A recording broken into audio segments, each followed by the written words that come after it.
Good morning, America. And here I am with my Dunkin' Donuts coffee. It is Tuesday, January 4th, 2022. And I am Kenny Polcari, your host of the party. And we have to sit here and think about what is happening in this new year, right? What is it? The things that you need to know. Well, Santa Claus continues to be alive and well, right? He's hanging around as investors remain optimistic.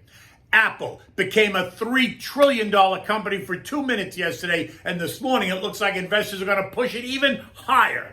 10-year treasuries now pushing 1.64% and only going higher. We'll get to that one in a minute. And what are we giving you for dinner tonight? I'm giving you the simple one-pot pot roast. It's a great dish. It's a great winter dish and makes you feel all warm and cozy inside. So stocks in the U.S. and Asia and Europe ended the day in the plus column, right? Although off their intraday highs, in the U.S., 5 of the 11 sectors ended up, while the other 6 sectors ended in the minus column. Energy once again stealing the spotlight, rising 3% on top of the nearly 50% rise in 21. Consumer discretionary came in at plus 2.8%. Basic materials, utilities, and real estate all gave back about 1 or 1.2% on the day. And that does make some sense.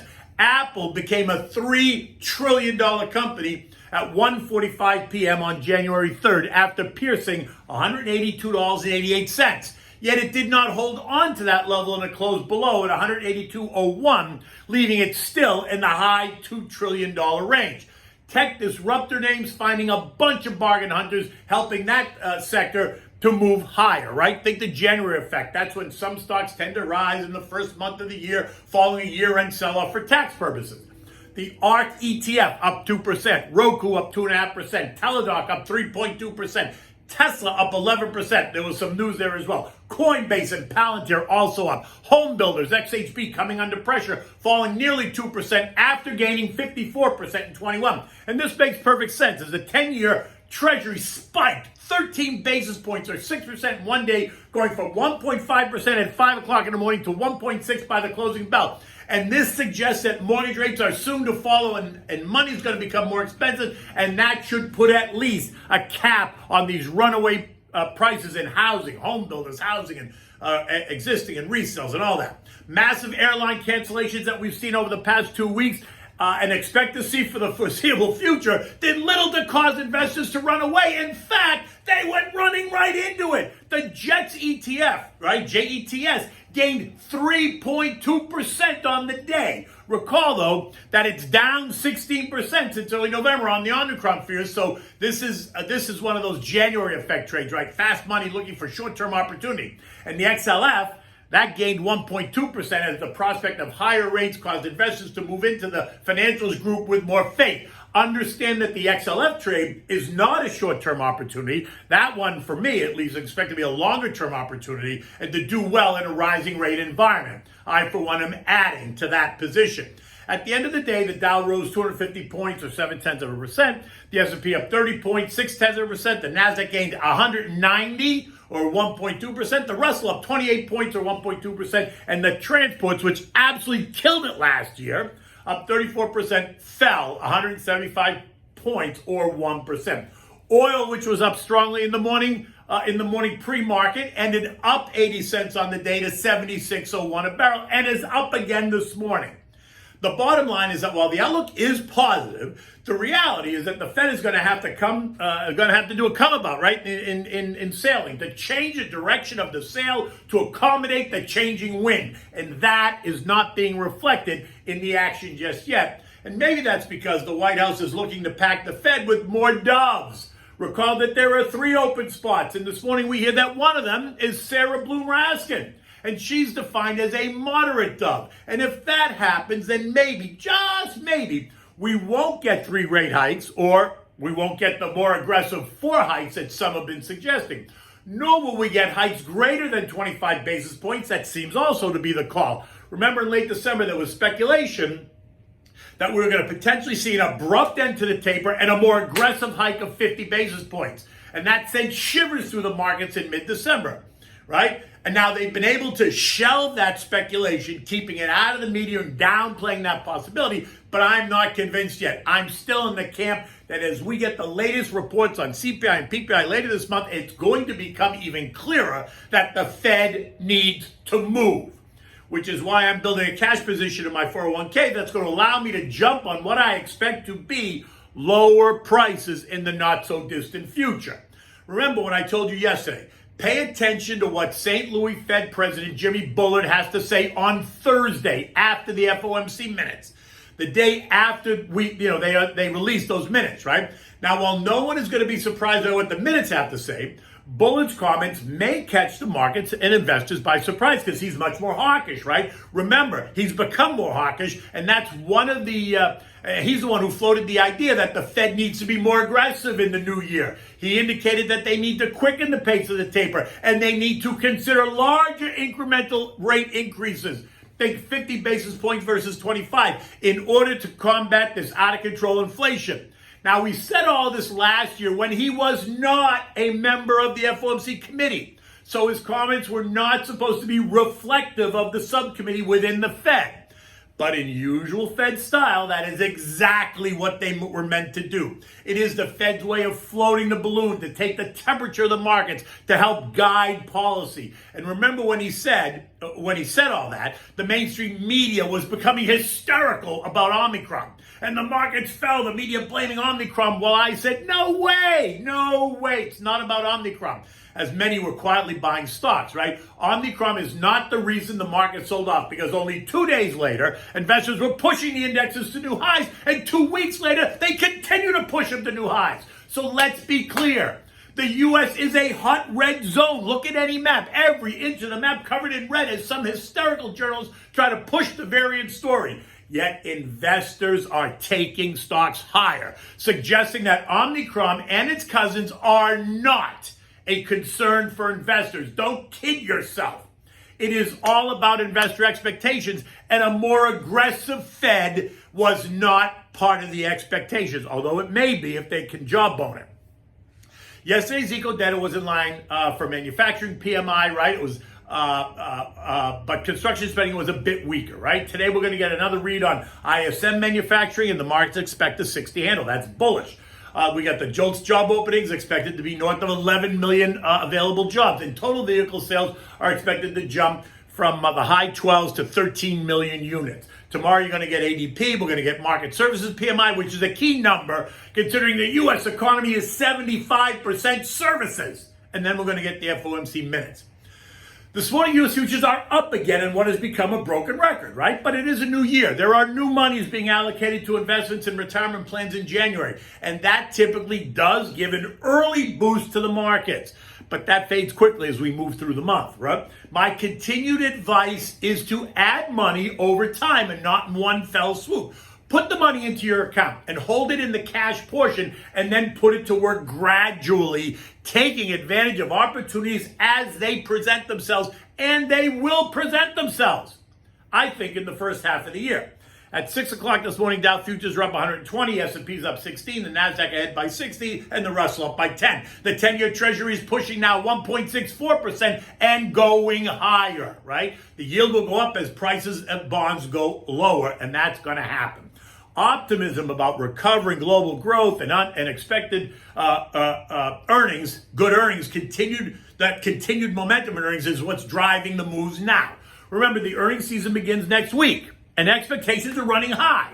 And so what you might actually see is that buy the rumor, sell the news type of earnings season, right? They're taking all these stocks higher. Earnings are going to come in. They're going to hit the number, beat the number, and then you may get a relief sell-off, right?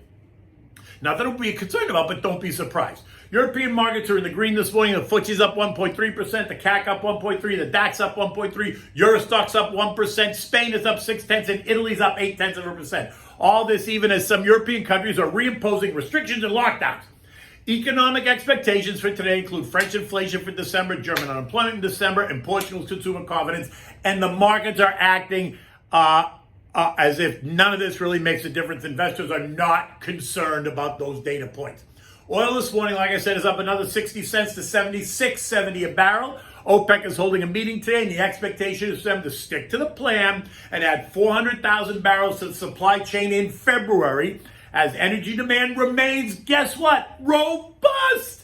despite what the media tells you about how Omicron is going to destroy demand. It is not happening. Bitcoin is trading at 46,700. Ethereum is hovering around 3850, kind of right in line where they were. Those will be ones to watch now in the new year. The S&P closed at 4796, and while we're well above all three formal trend lines, the 200, 150-day moving averages, you can still draw a line from the highs of February 2021 to get a sense of where we might run into resistance, and that line suggests 4920-ish and continues to move towards 5,000 as we move into early February.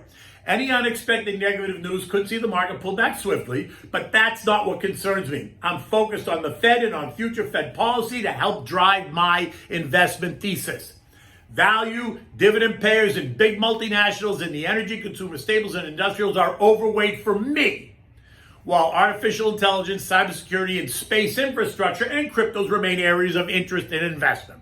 I'm not chasing high-growth FANG names. I own them. I'm not chasing them. Text the word invest at 21,000 on your cell phone to get my digital business card. Feel free to download it, send me off an email or a text, even give me a call. I'm always happy to talk about the markets, planning thoughts, concerns, and ideas. In any event, you can follow me on Twitter and TikTok at Kenny Polcari is my handle, and you can get me on Instagram at KennyP1961.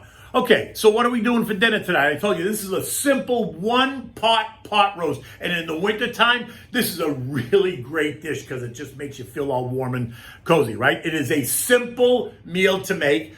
Takes a little bit of time to prepare, but it cooks beautifully in the oven for about 3.5, 4 hours, covered tight, and it just falls apart when you just take it with the forks and you just pull it apart. So for this, you're going to need one 3.5-pound boneless chuck eye roast. You need vegetable oil. You need a large white onion chopped. You need 2 large carrots. You're going to chop them. 2 celery ribs chopped. 3 large cloves of garlic. You put them through the garlic press. You need sugar, chicken, and beef broth, fresh thyme, water, and a 1/4 cup of your favorite red wine. You're also going to need a pot that can go from the stove and into the oven with a lid, right? So make sure you get one of those nice pots that you can do that with. Begin by turning your oven on to 300 degrees. Make room in the center rack so when you're ready to use it, you can just slide it right in.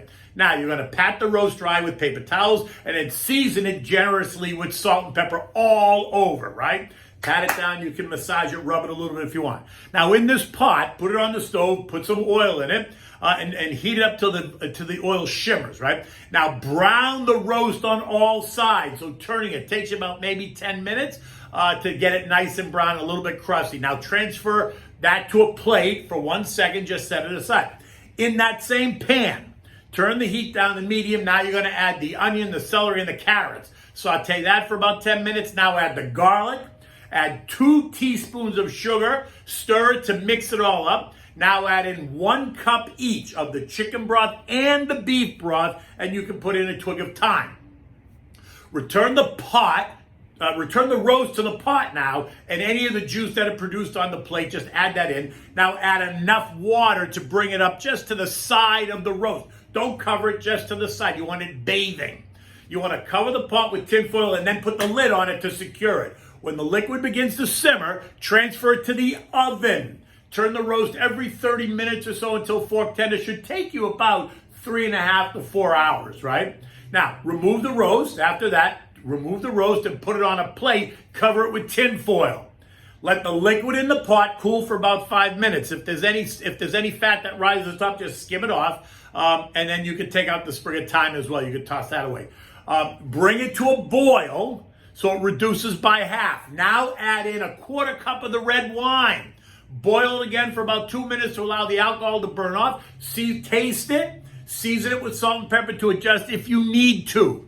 Now pull the meat apart with 2 forks. Transfer it to a nice serving platter and pour half a cup of the juice over it. Serve it immediately. You want to serve this with, maybe roasted potatoes, or you want to serve this with a green vegetable. You certainly absolutely want to have a big salad. And this is the kind of a meal that you want a salad that has everything in it, right? So you want a salad that's got tomatoes, you want onions, you want cucumbers, you can put scallions in there. I would even put chichi beans in this salad particularly, right? You might want to include a cheese, either feta cheese or mozzarella cheese in the salad as well. And I would dress this with with my simple olive oil and fresh lemon juice, salt and pepper, and a little bit of oregano. Toss it. It works great with this dish. It doesn't overpower it, but it's wonderful. In any event, again, you can see the day's going to be beautiful here in Southern Florida. Until tomorrow, take good care.